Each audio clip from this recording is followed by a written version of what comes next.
Hello and welcome or welcome back. Today, let's tackle these three delicious and easy fall dinners. Let's get started. This is seriously the easiest chicken fajitas and the best tasting that I have ever made. I can't wait to show you. Let's get started. The first easy meal is seriously easy. So this one I actually did as a freezer meal. And this one won't be fully from scratch, but it'll be mostly from scratch. And that is absolutely okay. If you get to a point where you make everything from scratch, great for you. I'm not there yet. I do make a lot of things, and I can make most things. I just don't do it all the time. We have to pick and choose sometimes. So I'm going to make up some chicken fajitas. I'm going to do it sheet pan style because it's just so easy to do it that way. So what I did is I went ahead and made this into a freezer meal. I cut the chicken into strips and I marinated it in a separate bag because I just didn't really like the thought of having the raw chicken and the veggies together. So they froze. I thawed this out, and that's just cut in strips. And the marinade is made out of oil, olive oil, and fajita seasoning, which I will link a recipe down in the description box for the homemade fajita seasoning, which is really super simple. And then I just sliced up the veggies and froze those. So we have some onions and peppers in here. Just did a mixture of yellow, red, and green, and orange peppers, and some yellow onions. Just gonna spread them out on the pan like so. Like I said, this meal, the longest part is the cooking time, and it's about 25 to 30 minutes. And you can mix the marinade into the veggies. That's what I intend to do. Get the rest of it out of the bag. And like I said, I let the chicken thaw. I just went ahead and pulled it out this morning. So then it thawed and just marinated. It's still just a tiny bit frozen in the middle, but I thawed it out and let it marinate all day. And yes, the veggies are still frozen, but the veggies would have probably been overcooked had they been thawed too. So I just went ahead and left them frozen, sitting in the freezer waiting to be cooked tonight. So now everything is ready. And you can sprinkle some taco seasoning on these vegetables if you want or not. It's completely up to you. Alrighty, I'm going to wash my hands and get this in the oven. The fajita sheet pan dinner is all cooked up and ready to go, and I'm just going to assemble one of these for you. I've got a burrito tortilla shell here. Just gonna grab some of the chicken and peppers. Grab a few more peppers here. Throw it on the, just top a little cheese on there. We're gonna fold it up like a burrito. Just roll it up. There we go. Put some lettuce and tomato on the side. And you could put some sour cream if you like. We don't have any sour cream right now. So I'm just going to put a little bit of ranch dressing over the top. And that's the way we like to eat ours. And I hope that you enjoyed this dinner, and I hope you try it. I mean, it's super, super easy. And if you prep everything ahead of time like I did, it literally took me 5 minutes of actual labor time. The rest of the time it was cooking. So I could be doing something else while it cooked up, which I love. Today we will be making chicken bacon ranch casserole. So delicious, and let's get started. For this chicken broccoli ranch casserole, we will need one cup uncooked rice or 2 cups cooked rice. I would suggest using cooked rice. 2 cups chicken broth,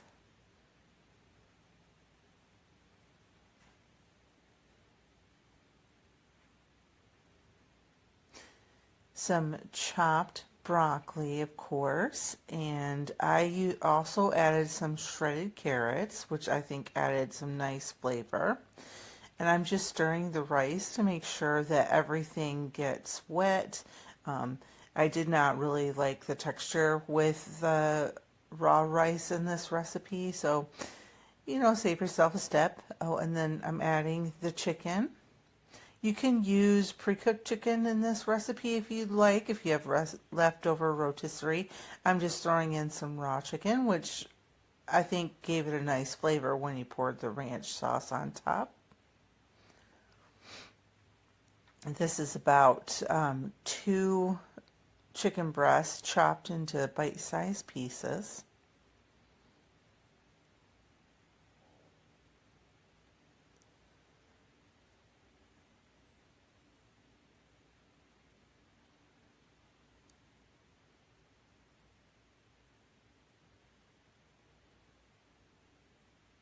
I'm just making sure that the whole top is nice and covered with pieces of chicken, so there's chicken in every bite. Oh, I'm adding seasoned salt, just seasoning up the chicken real nice. You could also take some ranch powder and season the chicken with the ranch powder. I think that would actually give the chicken a lot more ranchy flavor, and it would just taste really good. And then garlic and pepper to taste. And onion powder.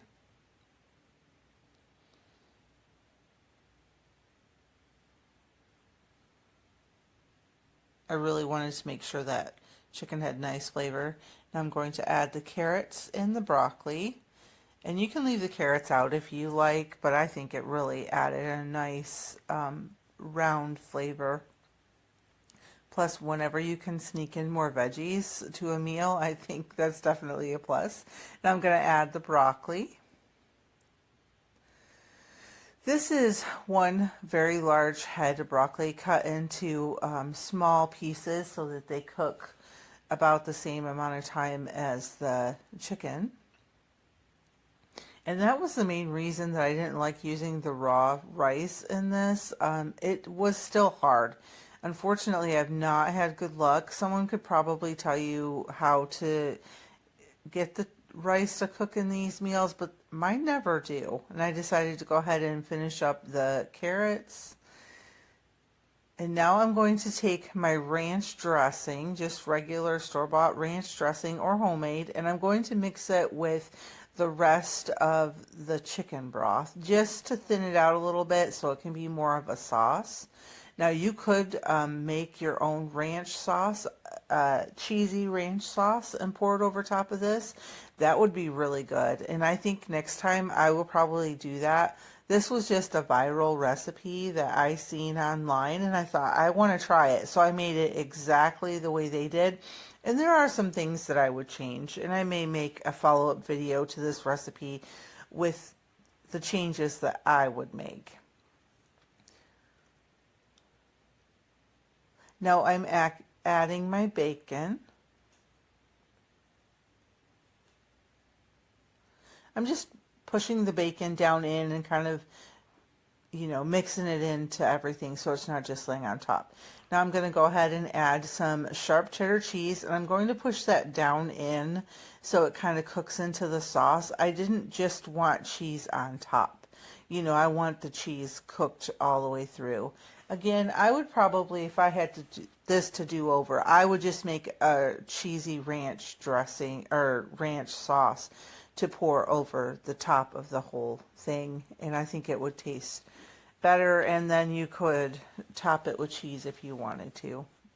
And if you have some diced green onions, that would be great on this. After you pull it out, just top it with the diced green onions and some more bacon, And I decided to go ahead and add the rest of the chicken broth because I was just afraid that rice wasn't going to cook. And I was absolutely right. Now I'm just going to pour the ranch chicken broth sauce over the top. I just really wanted as much liquid in there as possible to try and cook that rice. And then I'm going to deglaze the bottom of that measuring cup with the last of the chicken broth and just add it to the top. Now you could sprinkle this with some breadcrumbs, whatever you like, really what fits your taste. Then I'm just going to finish off with the rest of the bacon. And I do think I add some cheese to the top off camera. And that is 2 cups of cheese and about 8 pieces of turkey bacon cooked and chopped. Now off in the oven at 350 for 1 hour, and this really did taste good. It was just unfortunate that the rice was still a little crunchy, but the flavor really was there. So I hope you enjoyed this recipe, and I will see you in the next time we're in the kitchen.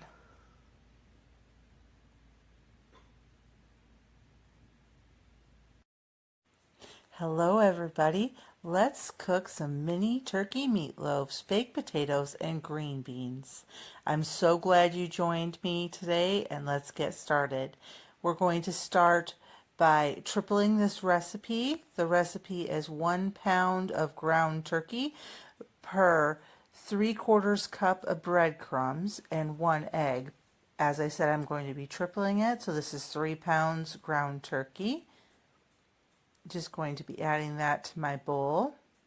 Then I'm going to be adding my breadcrumbs, which is 2 cups of breadcrumbs.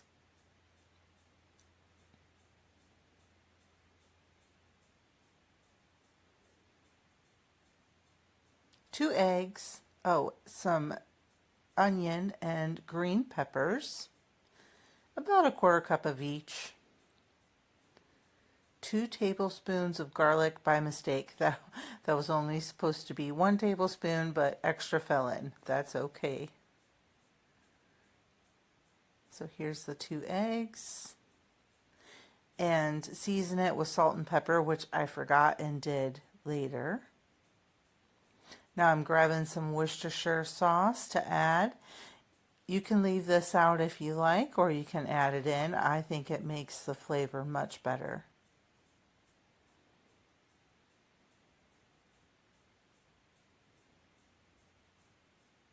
Now I'm going to mix everything together just until it comes together. You don't want to overmix.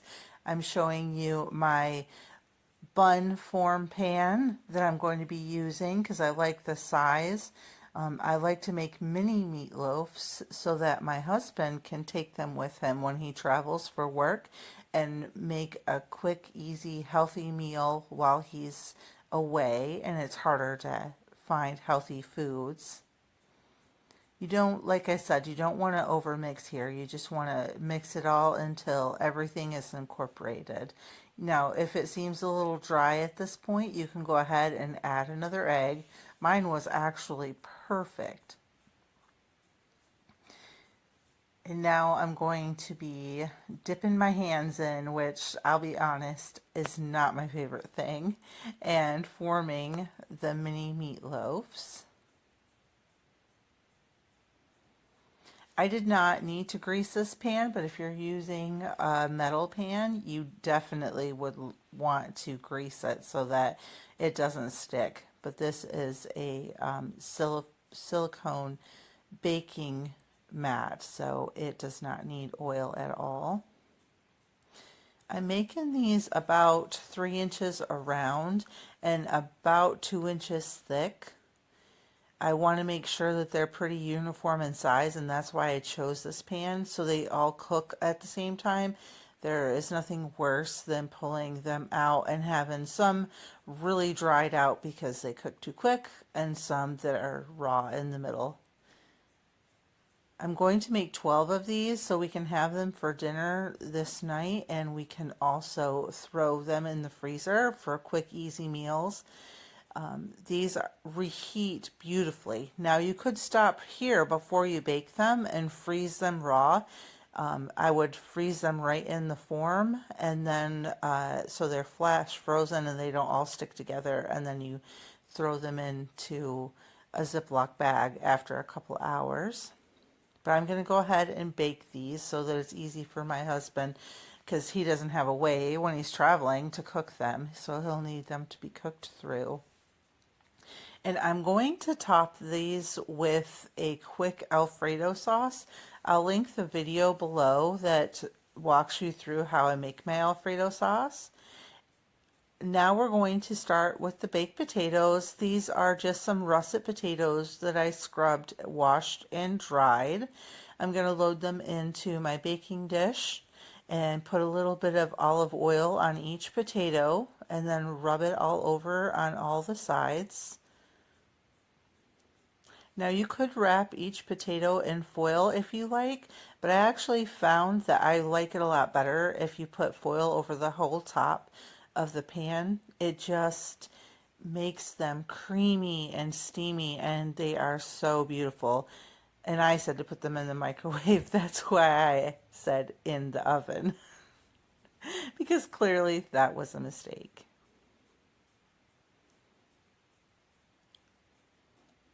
All right, in the oven they go alongside the meatloaf. And now for our veggie side, we are going to be steaming some green beans. Now, if I had to do this over, I would not put them in this pan. I would lay them out on a cookie sheet in a single layer. And also, I don't know why I put the whole stick of butter. It's only supposed to be half of the stick of butter. I think I just got carried away. So here's the green beans. I'm going to toss in about a quarter cup of some diced onion.